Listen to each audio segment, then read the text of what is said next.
હું છું હિના અને આપ જોઈ રહ્યા છો ઇન્ડિયા ન્યૂઝ ગુજરાતનું ખાસ બુલેટિન આપણું ગુજરાત। સમાચારની શરૂઆત કરીશું વિસ્તારથી। હાલ ગીરની બોર્ડર પર ઇકો ઝોન અને જંગલની જમીન મુદ્દે છેલ્લા ઘણા સમયથી વિવાદ ચાલી રહ્યો છે। એવા સમયે વિસાવદરની ચૂંટણી જાહેર થઈ છે અને ગઈકાલે વિસાવદરની ચૂંટણી દરમિયાન મુખ્યમંત્રીની હાજરીમાં ભાજપના ઉમેદવાર કિરીટ પટેલે દાવો કર્યો હતો કે મુખ્યમંત્રીએ વિસાવદરના 13 ગામને પ્રોટેક્ટેડ ફોરેસ્ટમાંથી કાઢી નાખ્યા છે। આ ખૂબ મોટો ઐતિહાસિક નિર્ણય છે। ત્યારે આ મુદ્દે આમ આદમી પાર્ટીના નેતા પ્રવીણ રામે આ દાવાને પાયાવિહોણું ગણાવ્યું છે અને તેમણે દાવો કર્યો છે કે જંગલની જમીનને રેવન્યુમાં તબદીલ કરવાની મુખ્યમંત્રીની સત્તા જ નથી। રેવન્યુમાં તબદીલ કરવા માટે સુપ્રીમ કોર્ટની મંજૂરી લેવી પડે છે તેવા સુપ્રીમ કોર્ટના જજમેન્ટ રજૂ કર્યા હતા। મુખ્યમંત્રીની હાજરીમાં વિસાવદરની પ્રજાને ઉલ્લુ રમાડવામાં અને મત લેવા માટેનો આ ખોટો પ્રયાસ કર્યો છે। સરકારે આ જાહેરાત કરવાને બદલે કિરીટ પટેલે 3 દિવસ પહેલા તેની સહી વગરનો કાગળ સોશિયલ મીડિયામાં વાયરલ કર્યો હતો। આ કાગળમાં 10 ગામનો ઉલ્લેખ હતો અને ગઈકાલે તેમણે તેમના ભાષણમાં 13 ગામનો ઉલ્લેખ કર્યો છે। એટલે પોતાની વાતમાં જ ડબલ વાત કરવામાં આવી રહી છે, જેથી કિરીટ પટેલ ફ્રોડ હોવાનો પ્રવીણ રામે આક્ષેપ કર્યો છે।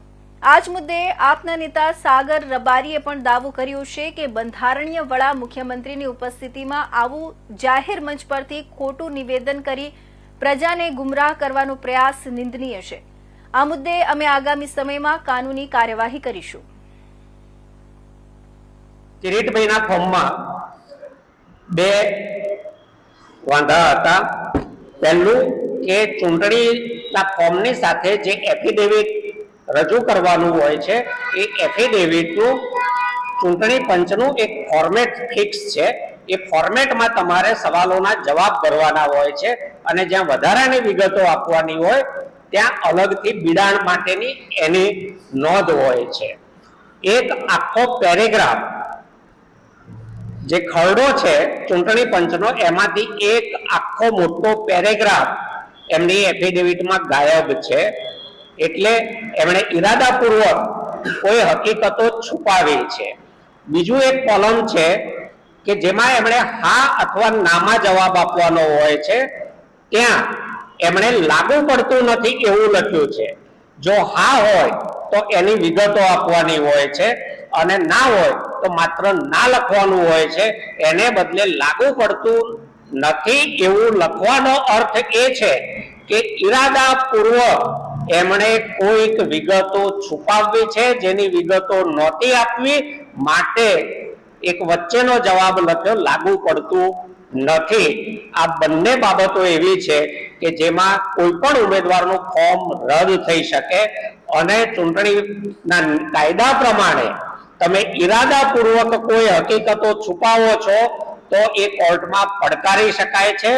આરઓએ ફોર્મ મંજૂર કર્યું હોય, ચૂંટણી જીતાઈ પણ ગઈ હોય તો પણ પાછળથી કોર્ટ એને રદબાતલ કરી શકે છે। આ ગંભીર પ્રકારની બે ક્ષતિઓના જે વાંધા લેવાયા એને આરઓએ ઓવરરૂલ કર્યા છે, એમનું ફોર્મ મંજૂર કર્યું છે અને અમે અમારા લીગલ એક્સપર્ટ સાથે કાનૂની ટીમ સાથે બેસીને આગળ શું કાનૂની પગલાં ભરવા એનો બહુ જ જલ્દીથી નિર્ણય કરવાના છીએ। કે આ જે કંઈ પણ આ લોકોએ ઊભું કર્યું છે વાતો, એ માત્ર ને માત્ર લોકોને ગુમરાહ કરીને મત લેવાની વાત છે। કિરીટભાઈ પટેલ એના ભાષણમાં એવું બોલે છે કે જમીનોના ભાવ વધે। અરે ભાઈ, જમીનોના ભાવ તો ઇકોઝોનના કારણે ઘટી જવાના છે। જમીનના ભાવ વધારવાની એટલી બધી તમારી ઈચ્છા હોય તો ઇકોઝોન હટાવી દો ને।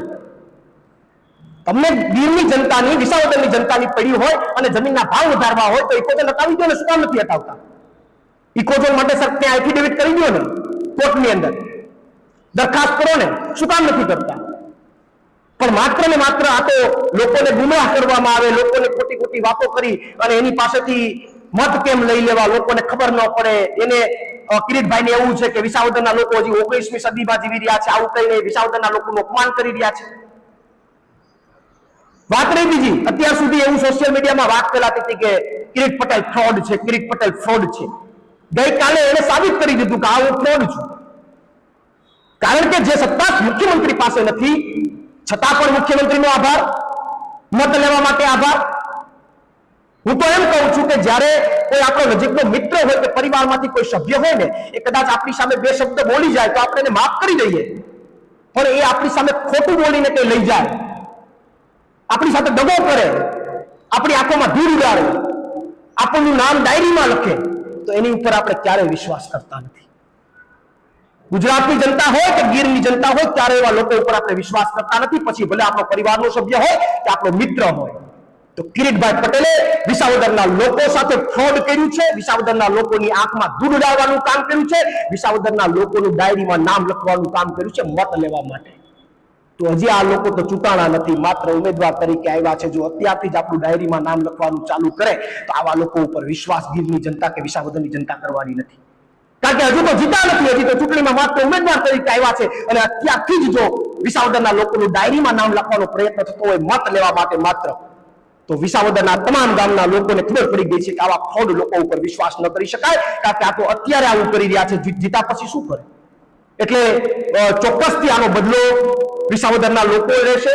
અને આ ખોટું જે ફેલાવવાનો પ્રયત્ન થઈ રહ્યો છે, ફ્રોડ ફેલાવવાનો પ્રયત્ન થઈ રહ્યો છે, એનો જવાબતોડ જવાબ ચોક્કસથી વિસાવદરના તમામ ગામના લોકો આપશે. અને સાથે સાથે હું એટલી એને વિનંતી કરું કે તમને એટલી બધી ઈચ્છા હોત તો ઇકોઝોન નાબૂદ કરી દેવું હતું, તમને એટલી બધી ઈચ્છા હોત તો પીએફમાંથી તમામ ગામોને દૂર કરીને સરકારની અન્ય જમીન આપી દેવી હતી, તમને એટલી બધી ઈચ્છા હોત લોકોનું સારું કરવાની તો કેરીના પાક ફેલ થયા છે, બાગાયતની અંદર ફેલ થયું છે બધું, એમાં કંઈક જાહેરાતો કરવી હતી. એ કાંઈ નથી કરવું. મંડળીઓમાં ભ્રષ્ટાચાર કરવો છે, મજા આવે ત્યાં ભ્રષ્ટાચાર કરવો છે, મગફળી ખરીદીમાં ભ્રષ્ટાચાર કરવો છે, પૈસા બનાવવા છે, લોકોને ફ્રોડ બનાવવા છે, લોકોને ડાયરીમાં નામ લખવા છે, મત લેવા છે, ધાકધમકીથી મત લેવા છે અને મત લઈને પછી પોતાની મનમાની કરવી છે. આ વસ્તુ આપણે ગીરની જનતા અને વિસાવદરની જનતા નથી ચલાવવાની. આ વાત સાથે આજે અમે એક વાત પ્રેસ કોન્ફરન્સ માટે આપની સમક્ષ આવ્યા છે. આગામી બીજા કોઈ પણ અન્ય મુદ્દાઓ છે એમને લઈને માનનીય સાગરભાઈ, માનનીય કરશન બાપુ, માનનીય રાજુભાઈ પોતાની જે કંઈ પણ વાત હશે રજૂ કરશે. તો વાત કરીએ વિસાવદરની. વિસાવદર પંથકમાં આપ અને ભાજપ પ્રેરિત ગ્રામ પંચાયતના સરપંચ વચ્ચે બબાલ સર્જાઈ છે. બરડિયા ગામે પ્રચાર કરી રહેલા આપના કાર્યકરોને અટકાવવાનો પ્રયાસ કરાયો છે. આપની મહિલા કાર્યકરોને ગાળો આપી હોવાનો આક્ષેપ કરવામાં આવ્યો છે. પ્રચાર કરી રહેલા કાર્યકરોને આઈ કાર્ડ માંગી સ્ટીકર ન લગાવવા સરપંચની દમદાટી છે. વિસાવદર પંથકમાં પેટા ચૂંટણી સમયે માહોલ ગરમાયો છે. વિસાવદરના બરડિયા ગામના સરપંચ ભાજપના અગ્રણી છે. આમ આદમી પાર્ટીના કાર્યકરોને ચૂંટણી પ્રચાર કરતા અટકાવવાનો વિડીયો સોશિયલ મીડિયામાં વાયરલ થયો છે. ચૂંટણી તંત્ર અને પોલીસ સજાગ નહીં રહે તો આગામી દિવસોમાં વિસાવદર પંથકમાં બબાલ થવાની શક્યતા છે.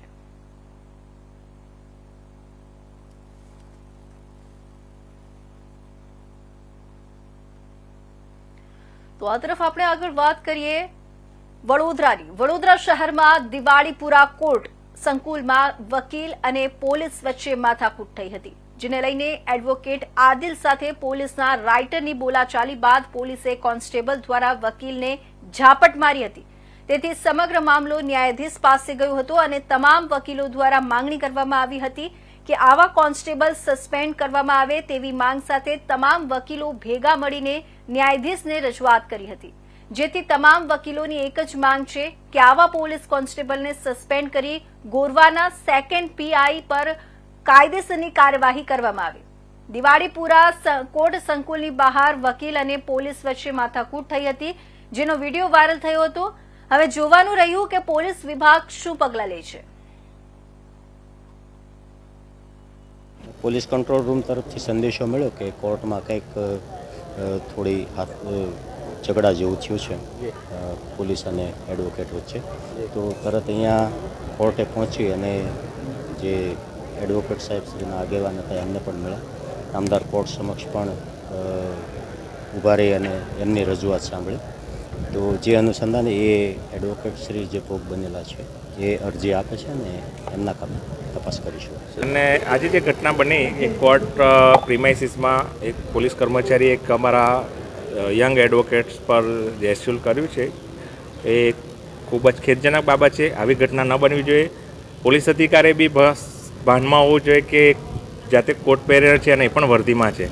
તો આ જે ઘટના બની એ ખરેખર કોર્ટના પ્રિમાઇસીસમાં થઈ છે. તો તમામ વકીલો પણ આ બાબતે રોષે ભરાયા છે અને આવી ઘટનામાં જે તે અધિકારી કે કર્મચારીઓ એને તાત્કાલિક સસ્પેન્ડ કરવો જોઈએ અને તેની સામે એક્શન લેવા જોઈએ. આ બાબતે જે વિક્ટમ છે તેને પણ ફરિયાદ કરી છે અને અમે અપેક્ષા આશા રાખીએ છીએ અને આ બાબતે એસીપી જે હતા એમનું પણ ધ્યાન દોર્યું છે કે આવા અધિકારીને તાત્કાલિક સસ્પેન્ડ કરાય અને તેની સામે કડકમાં કડક કાર્યવાહી થાય તેવી વકીલોની પણ માંગણી છે. અને અમે વકીલ તરીકે અમારી પણ અપેક્ષા છે કે આ અધિકારીને જેણે પણ વકીલ પર હાથ ઉઠાવ્યો, જે બી કર્મચારી હોય પોલીસ અધિકારી, એને તાત્કાલિક. તો હવે આપણે વાત કરીએ સુરત શહેરની. તો સુરત શહેર પોલીસની એસઓજી ટીમે ઓરિસ્સા રાજ્યના પુરી જિલ્લાના બ્રહ્મગીરી પોલીસ સ્ટેશનમાં નોંધાયેલા બળાત્કાર અને પોક્સો એક્ટ હેઠળના ગુનામાં ફરાર આરોપી અશોક જયસેન પ્રધાનની ધરપકડ કરી છે. આરોપીએ 13 વર્ષની સગીરાનું અપહરણ કરીને તેને સુરત લઈ આવ્યો હતો અને લગ્નની લાલચ આપીને અલગ અલગ સ્થળોએ તેની સાથે રહેતો હતો, જ્યાં તેને સગીરા પર દુષ્કર્મ આચર્યું હતું. સુરત શહેર એસઓજી ટીમે બાતમીના આધારે આરોપી અશોક જયસેન પ્રધાનને પંડોળ વિસ્તારમાંથી ઝડપી પાડ્યો હતો. પોલીસે આરોપીની પૂછપરછ કરીને ગુનાની વિગતો એકત્ર કરી છે અને તેનો કબજો ઓરિસ્સા પોલીસને સોંપવા માટે કાયદેસર કાર્યવાહી હાથ ધરી છે. આ ધરપકડ સુરત પોલીસની સતર્કતા અને ઝડપી કાર્યવાહીનું પરિણામ છે. પોલીસે આરોપીને ઝડપી પાડવા માટે હ્યુમન ઇન્ટેલિજન્સ અને ટેકનિકલ સર્વેલન્સનો ઉપયોગ કર્યો હતો. આ ઘટનાએ સ્થાનિક સમુદાયમાં ચકચાર જગાવી છે અને પોલીસે આવા ગંભીર ગુનાઓ સામે કડક કાર્યવાહીની ચેતવણી આપી છે. જનતા માટે સલાહ છે કે સુરત પોલીસે નાગરિકોને અપીલ કરી છે કે આવી શંકાસ્પદ પ્રવૃત્તિઓ અથવા ગુનાહિત ઘટનાઓની જાણકારી હોય તો તાત્કાલિક નજીકના પોલીસ સ્ટેશન અથવા હેલ્પલાઇન નંબર 1930 પર સંપર્ક કરે. સંવેદનશીલ કેસોમાં ફરિયાદીનું નામ ગુપ્ત રાખવામાં આવશે.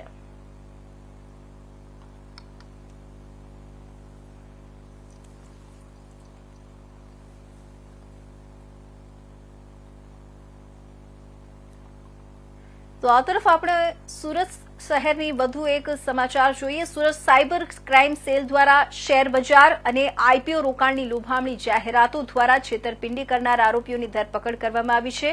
સુરત શહેરની સાયબર ક્રાઇમ સેલે શેર બજાર અને આઈપીઓમાં રોકાણના નામે લોભામણી જાહેરાતો કરીને લોકો સાથે નાણાકીય છેતરપિંડી કરનાર આરોપીઓને ઝડપી પાડ્યા છે.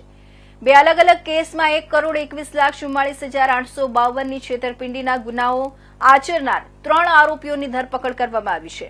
આરોપીઓએ સોશિયલ મીડિયા પ્લેટફોર્મ્સ પર શેર બજારમાં રોકાણ દ્વારા 5 થી 10% નફો મળશે તેવી ખોટી લાલચ આપી હતી. ફરિયાદીઓ પાસેથી મોટી રકમ ઓનલાઈન ટ્રાન્સફર કરાવી હતી, પરંતુ તેમને કોઈ નાણાં પરત આપ્યા ન હતા કે ઉપાડવા દીધા ન હતા. પ્રથમ કેસમાં 99,50,000ની છેતરપિંડી ફરિયાદીને શેર બજાર અને આઈપીઓમાં રોકાણ દ્વારા દરરોજ 5% થી 10% નફાની લાલચ આપી આરોપીએ અલગ અલગ બેંક એકાઉન્ટમાં 99,50,000 ટ્રાન્સફર કરાવ્યા હતા. ફરિયાદીને નાણાં ઉપાડવા દીધા ન હતા અને તેમની સાથે છેતરપિંડી કરવામાં આવી હતી. ફરિયાદીએ સાયબર ક્રાઇમ હેલ્પલાઇન નંબર 1930 પર ફરિયાદ કરી, જેના આધારે સાયબર ક્રાઇમ સેલ સુરત શહેર દ્વારા તપાસ હાથ ધરવામાં આવી. પોલીસ કમિશનર સર સુરત શહેરનાઓની સૂચનાથી સાયબર ક્રાઇમ સેલ દ્વારા જે ફરિયાદીઓની ફરિયાદ અત્રે નોંધવામાં આવેલ અને એફઆઈઆર રજીસ્ટર કરવામાં આવેલ, તેની અંદર ઇન્વેસ્ટિગેશન કરીને 2 અલગ અલગ એફઆઈઆર, જેની અંદર મૂળભૂત રૂપે ફરિયાદીને સોશિયલ મીડિયા મારફતે સંપર્કમાં આવી ઊંચા 5 થી 10% કે 10%થી વધારે નફાની લાલચ આપી શેર માર્કેટમાં રોકાણ કરાવવાનો ઝાંસો આપીને અલગ અલગ એકાઉન્ટોમાં છેતરપિંડી કરીને પૈસા ટ્રાન્સફર કરાવી લીધા હોય તેવા 2 ઇન્વેસ્ટમેન્ટ ફ્રોડની અંદર આરોપીઓને કુલ 3 આરોપીઓને અરેસ્ટ કરવામાં આવેલ છે. જેમાં ગત વર્ષે નોંધાયેલ ગુનામાં કુલ 2 આરોપીઓ, જે ચંદનસિંહ અને ગજેન્દ્રસિંહ, જે મૂળે રાજસ્થાનના નિવાસી છે અને પોતાનું એકાઉન્ટ ભાડે આપીને આગળ સાયબર ક્રિમિનલ ટોળકીને એકાઉન્ટ કમિશન પર ભાડે આગળ પાસ કરીને આ બંને ગુનેગારોએ ગુનો આચરેલ અને એની અંદર લગભગ ફરિયાદી સાથે 21 લાખ રૂપિયા જેટલી રકમનું ઇન્વેસ્ટમેન્ટ ફ્રોડ થયેલ હતું. તે બંનેની ધરપકડ કરવામાં આવી છે. સાથે સાથે ગત વર્ષે સાયબર ક્રાઇમ સેલ દ્વારા ઉત્તરાયણ પોલીસ સ્ટેશન વિસ્તારમાં એક રેડ કરવામાં આવી હતી, જે અંતર્ગત લગભગ 1800 થી વધુ એનસીસીઆરપી પોર્ટલ પરની ફરિયાદો મળી આવેલ હતી. આ ગુનામાં નાનજીભાઈ પરસોત્તમભાઈ બારિયાની એ વખતે મલ્ટિપલ એકાઉન્ટ પ્રોવાઈડ કરનાર તરીકે ધરપકડ કરવામાં આવેલ હતી. ત્યારબાદ તેઓ ચાલુ વર્ષે જામીન મળતા છૂટી ગયેલ હતા. તેઓની વિરુદ્ધ વધુ તેમના એકાઉન્ટ બીજે ભાડે આપીને સાયબર ક્રિમિનલ્સને જે છે મિલંદરજી ગેંગને એકાઉન્ટ પૂરી પાડવાની પ્રવૃત્તિ એમણે ફરીથી કરેલ હોય, તેઓને પણ ફરીથી 99 લાખ રૂપિયાના એક ઇન્વેસ્ટમેન્ટ ફ્રોડમાં પોતાનું એકાઉન્ટ ભાડે આપેલ હોય તેઓની ધરપકડ કરવામાં આવેલ છે. આ સાથે તેઓએ બીજી કઈ સાયબર ક્રિમિનલ્સ સાથે જોડાયેલા છે અને બીજા કયા એકાઉન્ટ ભાડે આપ્યા છે કે બીજી કોઈ પણ ક્રિમિનલ એક્ટિવિટી સાયબર ક્રાઇમને લગતી એમાં તેઓ સંકળાયેલ છે કે કેમ એ અંગેની તપાસ ચાલુ છે. તો આગળ વાત કરીએ, મહેસાણા દેદિયાસળ જીઆઈડીસીમાં આવેલી ફેક્ટરીમાં કોઈ અગમ્ય કારણોસર આગ લાગતા ભાગદોડ મચી ગઈ હતી. ફાયરની ટીમે 2 કલાક સુધી પાણીનો મારો ચલાવ્યો હતો. મહેસાણા તાલુકા પોલીસે બનાવ સ્થળે પહોંચીને કાર્યવાહી હાથ ધરી હતી. મહેસાણા દેદિયાસળ જીઆઈડીસીમાં ટેલિફોન એક્સચેન્જની સામે આવેલી કલર બનાવતી ફેક્ટરીમાં મંગળવારે બપોરે 2 વાગ્યાના અરસામાં કોઈ કારણોસર એકાએક આગ લાગી હતી. આગના કારણે ધુમાડાના ગોટે ગોટા ચોમેર પ્રસરતા માત્ર ફેક્ટરીમાં કામ કરતા કર્મચારીઓ જ નહીં પરંતુ આસપાસની ફેક્ટરીઓમાં પણ ભય પ્રસર્યો હતો. આગની ઘટનાની જાણ થતાં જ મહેસાણા ફાયરની ટીમ બનાવવાળી જગ્યાએ પહોંચી હતી. અહીં લગભગ 2 કલાક સુધી પાણીનો મારો ચલાવવા છતાં આગ સંપૂર્ણપણે કાબૂમાં આવી શકી નહોતી. બનાવ બાદ ઘટના સ્થળે પહોંચેલી મહેસાણા તાલુકા પોલીસે આસપાસનો વિસ્તાર કોર્ડન કરી દીધો હતો. આગની ઘટનાના કારણે કોઈ જાનહાનિ થઈ ન હતી પરંતુ આગની અસર આસપાસની ફેક્ટરીઓમાં ન થાય તે માટે પણ પ્રયાસો કર્યા હતા.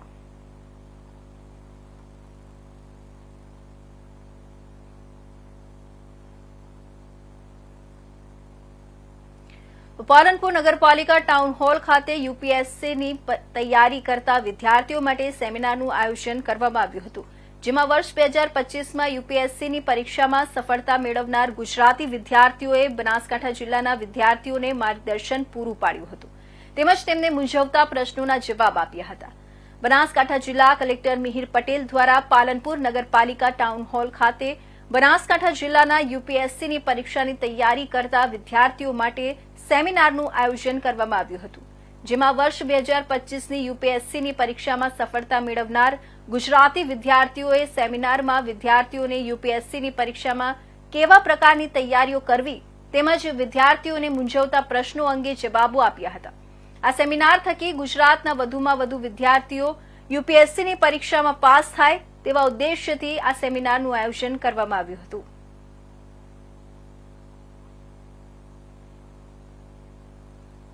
છે બનાસકાંઠા, જ્યાં આજે એક સેમિનાર આયોજવામાં આવ્યો હતો માનનીય કલેક્ટર સાહેબ શ્રી મિહિર પટેલ સર દ્વારા અને સ્પીપાની સાથે કોલેબોરેશનમાં.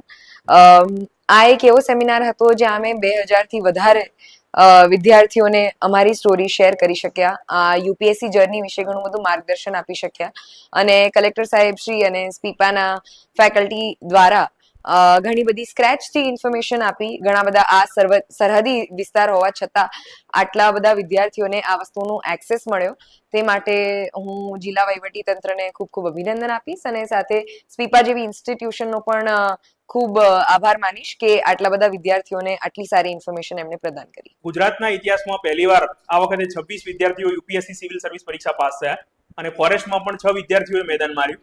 એ અનુક્રમે આ ગુજરાતીઓનું મેદાન મારવાનું ચાલુ રહે અને સાચી માર્ગદર્શન મળી રહે એ માટે ગુજરાતમાં સૌ પ્રથમવાર જિલ્લા કલેક્ટર મિહિર પટેલ સાહેબના માર્ગદર્શન હેઠળ અને સ્પીપાના મહાનિર્દેશક સાહેબની પ્રેરણા અનુસાર આ વખતે ભવ્ય એવો સેમિનાર યોજાયો અને બનાસકાંઠાના જે છેવાડાના વિદ્યાર્થીઓ છે એમણે 1000થી વધુ વિદ્યાર્થીઓએ આનો લાભ લીધો અને પ્રેરણા લીધી અને આ જે આખો સેમિનાર છે એમાં 4 ટોપર જે સ્પીપાના અને ગુજરાતના ટોપર છે કે જેમણે બીજો રેન્ક, ચોથો રેન્ક, 30મો રેન્ક પણ મેળવ્યો છે એ ત્રણેય વિદ્યાર્થીઓ અને જે પાલનપુરનું ગૌરવ છે બ્રિજેશભાઈ, એવા 4 ટોપરોએ આ વખતે વિદ્યાર્થીઓને માર્ગદર્શિત કર્યા.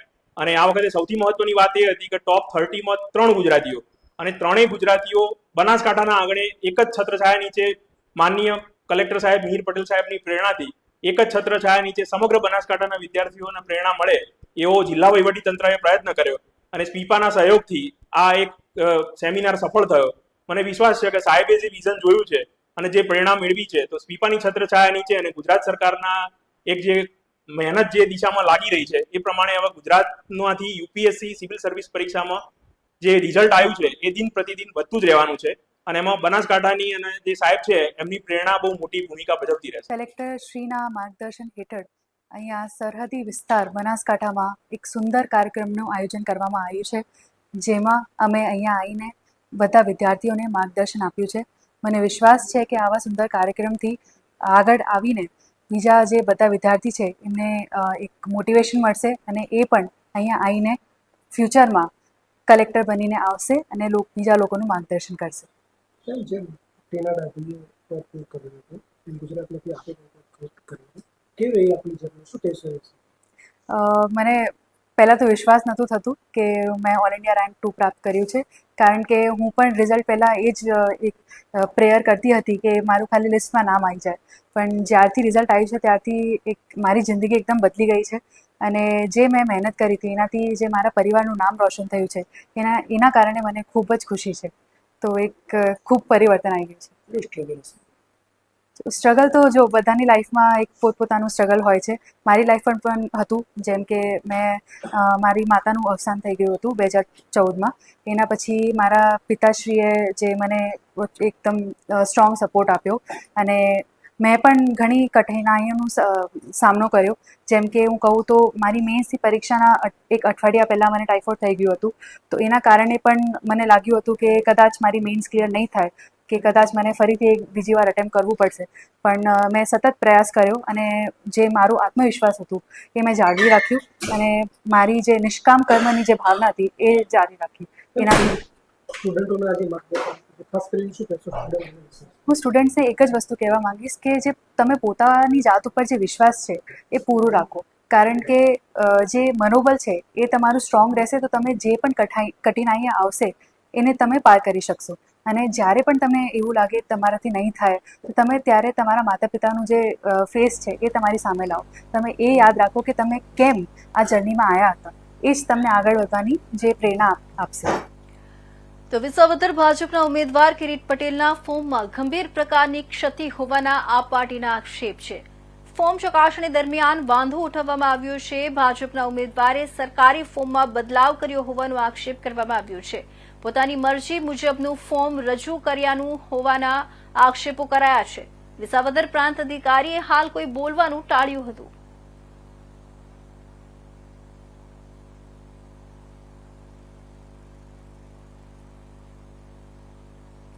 જેતપુર તાલુકામાં કોરોનાની એન્ટ્રી થઈ છે. જેતપુરના દેરડી ગામે મહિલા કોરોનાની ઝપેટમાં આવી હતી. દેરડી ગામની 32 વર્ષીય મહિલા કોરોના પોઝિટિવ આવતા આરોગ્ય શાખા સતર્ક થઈ છે. મહિલાને હોમ આઇસોલેટ કરાયા છે. આરોગ્ય શાખા દ્વારા તપાસ શરૂ કરાઈ છે.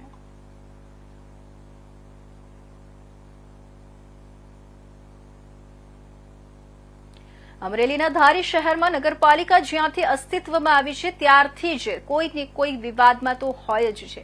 સફાઈ કામદારના પ્રશ્નો, પાણીના પ્રશ્નો, રોડ રસ્તાના પ્રશ્નો, ગામના વિકાસના પ્રશ્નો જેવી અનેક બાબતોના પ્રશ્નો સામે ક્યાંક ને ક્યાંક નગરપાલિકા વામણી સાબિત થઈ છે. નગરપાલિકાના વાલમેન, ડ્રાઈવર, સફાઈ કામદાર સહિત કર્મચારીઓના છેલ્લા ઘણા સમયથી પગાર ચૂકવવામાં આવતો ન હોવાથી સફાઈ કામદારોની હાલત કફોડી બની ગઈ છે. પગારને લઈ નગરપાલિકાના તમામ કામદારો દ્વારા નગરપાલિકા ખાતે રજૂઆત કરી પગારની માંગણી સાથે સૂત્રોચ્ચાર પણ કર્યા હતા. આવી મોંઘવારીના સમયમાં સામાન્ય માણસને પરિવારનું ગુજરાન કેમ ચલાવવું એક મોટો સવાલ ઉભો થયો છે. સમસ્યા છે. મારું નામ બાબુભાઈ ટપુભાઈ સોલંકી, હું સફાઈ કામદાર તરીકે ફરજ બજાવું છું. આજે આટલા વર્ષ મહિનાથી પગાર થયેલ નથી.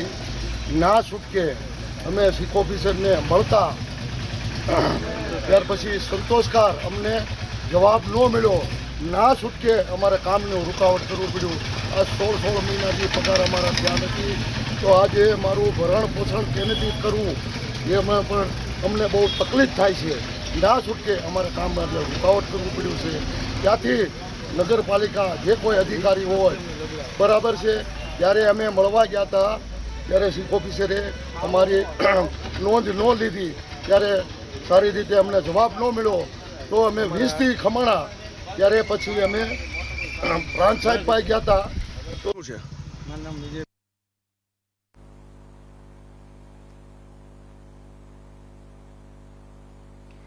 તો આ તરફ આપણે સમાચારમાં આગળ વધીએ અને વાત કરીએ પાલનપુરની. પાલનપુરના બેચરપુરાના સમાચાર સામે આવી રહ્યા છે. ત્યારે પાલનપુરના બેચરપુરા નજીક આવેલા સાંઈ કૃપા ટેનામેન્ટના રહીશો મંગળવારે પાલનપુર નગરપાલિકા કચેરી ખાતે દોડી આવ્યા હતા. જેમની રજૂઆત હતી કે રેલવે વિભાગ દ્વારા તેમની સોસાયટીનો રસ્તો બંધ કરવામાં આવે છે.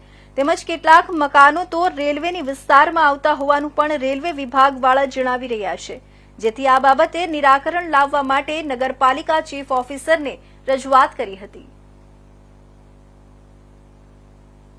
અમારી રજૂઆત એ છે કે નગરપાલિકા અમારી સોસાયટી 25 વર્ષ જૂની છે, તો કલેક્ટર સાહેબ જોડે મળી અને રેલવેની હદમાં જે મકાનો આવે છે એ અને રસ્તાની બાબત બંને મળી અને અમને મદદ કરે અને અમારો આ પ્રશ્ન થોડો સોલ્વ કરી. કેટલા મકાનોનો રસ્તો બંધ થયો છે?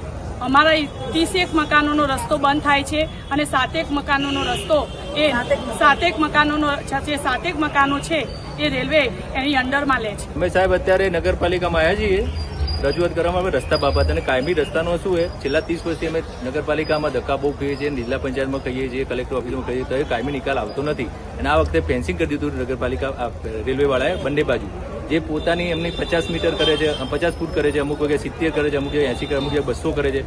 એટલે અમારી સોસાયટીના અમુક મકાનો એ ગેરકાયદેસર ઠરે છે. પણ નગરપાલિકામાં જ્યારે ત્યારે બાંધકામની પરમિશન 99માં લીધી હતી ત્યારે રસ્તો બતાવેલો, રસ્તાને રોડના સેન્ટરથી 30 મીટર છોડીને રસ્તો 40 ફૂટનો ડીપી પ્લાનિંગ કરેલો છે, એવો રસ્તો અમારે મંજૂર કરેલ છે. છતાં પણ નગરપાલિકા અહીંયા એવું કહે છે કે અમે અંડરમાં આવતી નહીં, રેલવેની અંડરમાં આવે છે. એટલે અમે એને રજૂઆત કરવા ચીફ ઓફિસર સાહેબને આવ્યા હતા, કલેક્ટર સાહેબને બી મળ્યા હતા. એમને અત્યારે ફેન્સિંગ પોસ્ટપોન રખાવ્યું છે અને ઘટતું કરવા એમને નમ્ર વિનંતી કરી છે કલેક્ટરે.